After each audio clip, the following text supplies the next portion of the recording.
नमस्कार। आज का अभ्यास हमारे वेरिकोज वेन्स की प्रॉब्लम को दूर करने के लिए आपको बताए गए आसन है।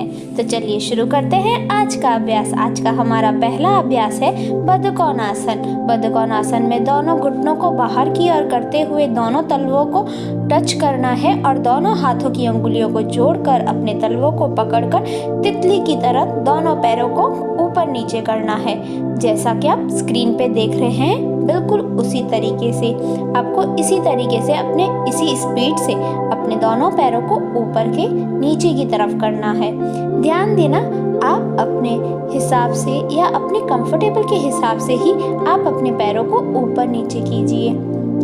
किसी तरीके का कोई एक्स्ट्रा प्रेशर आप अपने पैरों पर बिल्कुल न डालें और ध्यान रहे आप अपनी कमर को बिल्कुल सीधा रखने की कोशिश करें।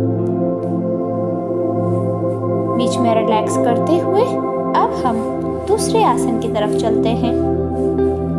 मैट पर लेट जाइए। आज के आसन में हमें एक पिलो और एक रस्सी की जरूरत पड़ेगी।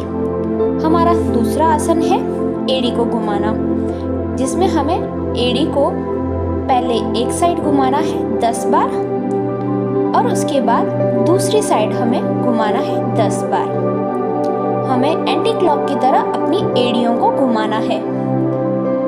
पैरों को ऊपर करके, पहले एक पैर ऊपर करके हम एड़ी को घुमाएंगे, फिर हम दूसरे पैर को ऊपर करके एड़ी को पहले अंदर की तरफ गोल गोल घुमाएंगे 10 बार और उसके बाद 10 बार बाहर की ओर घुमाएंगे।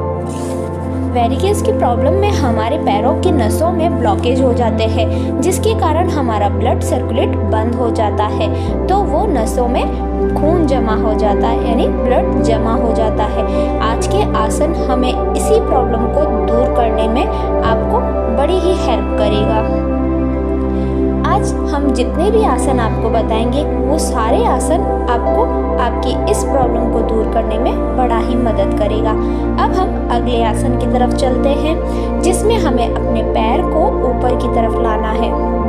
जैसा कि आप स्क्रीन पे देख सकते हैं, बिल्कुल उसी तरीके से। यदि आपका पैर आगे या ऊपर की ओर नहीं हो पा रहा है तो रस्सी की सहायता से आप अपने पैर को ऊपर की तरफ कर सकते हैं। और ध्यान रहे आपकी कोहनियाँ बिल्कुल मैट पर टच होती हुई होनी चाहिए।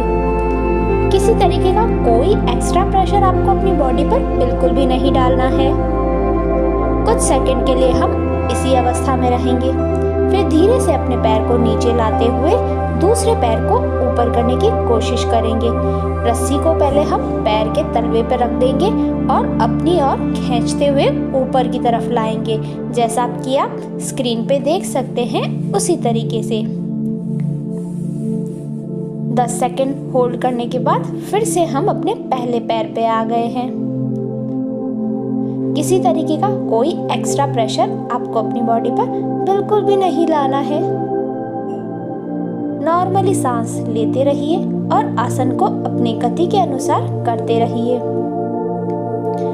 वेरिकोज वेन्स की प्रॉब्लम हमारे पैरों के ब्लड सर्कुलेट से रिलेटेड होती है, इसलिए हम अब आज जितने भी आसन करेंगे उन सभी आसनों में हम अपने पैरों को ऊपर की ओर रखकर आसन करेंगे। नॉर्मली सांस लेते रहिए।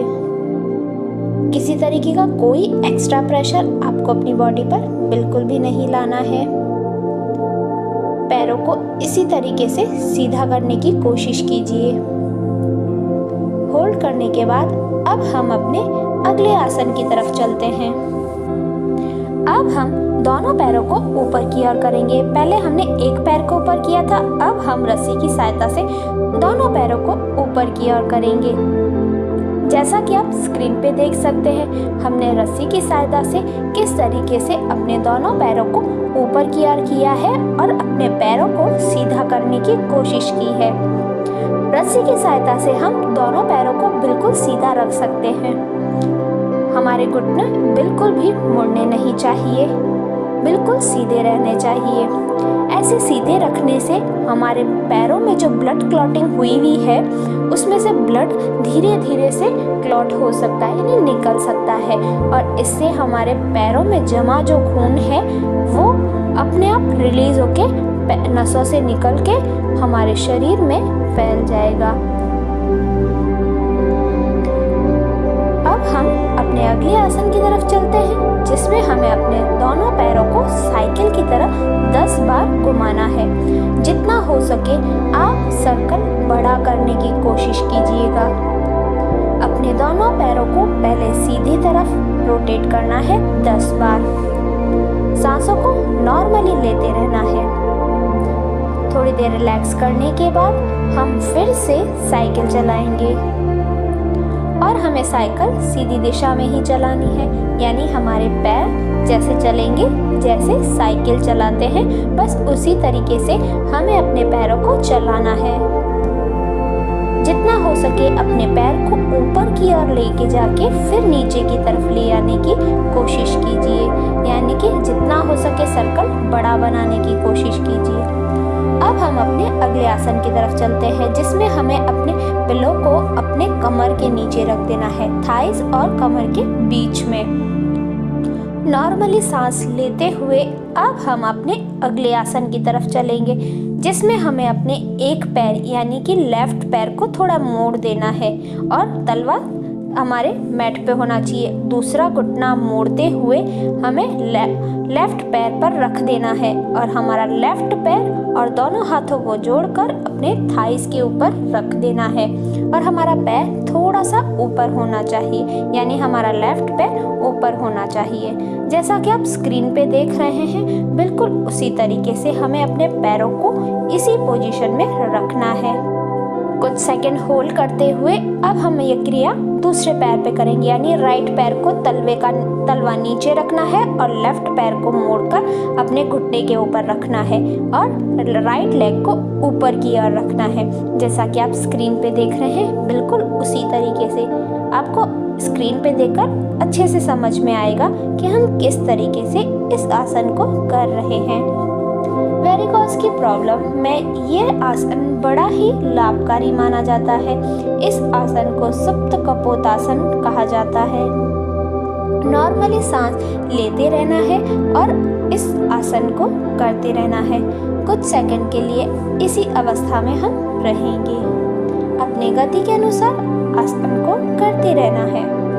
अभी हम पिलो को निकाल देंगे और अपने अगले आसन की तरफ चलेंगे, जो कि है आनंद बालासन। मैट पर लेट कर ही अपने दोनों पैरों को मोड़कर उनके अंगूठों को पकड़ना है अपने हाथों से। ध्यान रहे हमारी कोहनी बाहर की तरफ नहीं, अंदर की तरफ होनी चाहिए। 30 से 60 सेकंड तक हम इसी अवस्था में रहेंगे। शुरुआती दिनों में हम धीरे धीरे 30 सेकंड से स्टार्ट करेंगे और उसके बाद 1 से 2 मिनट तक ये अभ्यास हम एवरीडे करेंगे और इसके बाद हम अपनी बॉडी को लेफ्ट से राइट, राइट से लेफ्ट घुमाएंगे।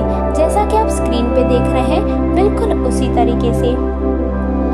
इस आसन का नाम ही यही है, आनंद बालासन। आनंद में इंसान झूलता रहता है, उसी तरीके से हमें दोनों अंगूठों को पकड़कर अपने बॉडी को लेफ्ट से राइट की तरफ झूलना है। जैसा कि आप स्क्रीन पे देख रहे हैं, बिल्कुल उसी तरीके से सांसों को नॉर्मली लेते रहेंगे। अब हम थोड़ी देर और अपनी बॉडी को होल्ड करके रखेंगे। अपनी सांसों को नॉर्मली लेते रहिए। थोड़ी देर होल्ड करने के बाद दोनों पैरों को धीरे से नीचे की तरफ लाएंगे, हाथों को मैट पर रख देंगे। थोड़ी देर रिलैक्स करने के बाद धीरे से हम मैट पर बैठ जाएंगे। अब हम अगले आसन की तरफ चलते हैं। हमारा अगला आसन है अर्धभेकासन, जिसमें हमें मैट पर लेट जाना है और अपने हाथ को अपने शरीर की चौड़ाई में रखना है। जैसा कि आप स्क्रीन पे देख रहे हैं, बिल्कुल उसी तरीके से अपने हाथ को इस तरीके से रख देना है अपने छाती के नीचे और अपने एक पैर को मोड़ते हुए अपने हाथ की हथेली से अपने पैर की अंगुलियों को प्रेस करें। ध्यान दें, आपकी अंगुली अंदर की साइड होनी चाहिए, बाहर की साइड बिल्कुल नहीं। इस अवस्था में हम थोड़ी देर रहेंगे। 30 से 40 सेकंड तक हम इसी अवस्था में रहेंगे। ध्यान रहे आपकी अंगुलियां अंदर की साइड होनी चाहिए, बाहर की साइड बिल्कुल नहीं। अब ये क्रिया हम दूसरे पैर पर करेंगे। अपने हाथ को इस तरीके से रखते हुए अपने पैर को मोड़कर अपने हिप्स के पास लाने की कोशिश करें और अपनी अंगुलियों को प्रेस करते हुए नीचे की तरफ पैर को लाने की कोशिश करें।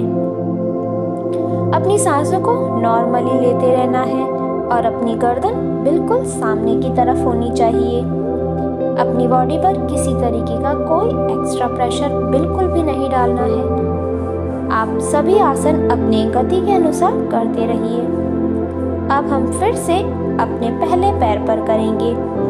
अपने हाथों की अंगुलियों की सहायता से पैर की अंगुलियों को प्रेस करते हुए नीचे की तरफ लाने की कोशिश करेंगे। अपने हिप से टच करने की कोशिश करेंगे। हमारा पैर का तलवा बिल्कुल हमारे हिप्स के पास में होना चाहिए। जैसा कि आप स्क्रीन पे देख सकते हैं, बिल्कुल उसी तरीके से हमें इस आसन को करना है।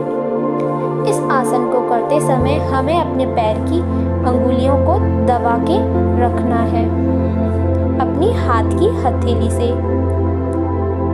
मोड़ते हुए अपनी हाथ की हथेली को अपने पैर की अंगुली पे रख देते हैं। जैसा कि आप स्क्रीन पे देख रहे हैं, बिल्कुल उसी तरीके से ध्यान इसी चीज़ का देना है कि हमारी अंगुलियां हाथ की अंदर की साइड होनी चाहिए, बाहर की साइड बिल्कुल भी नहीं। धीरे से मैट पर बैठ जाएंगे।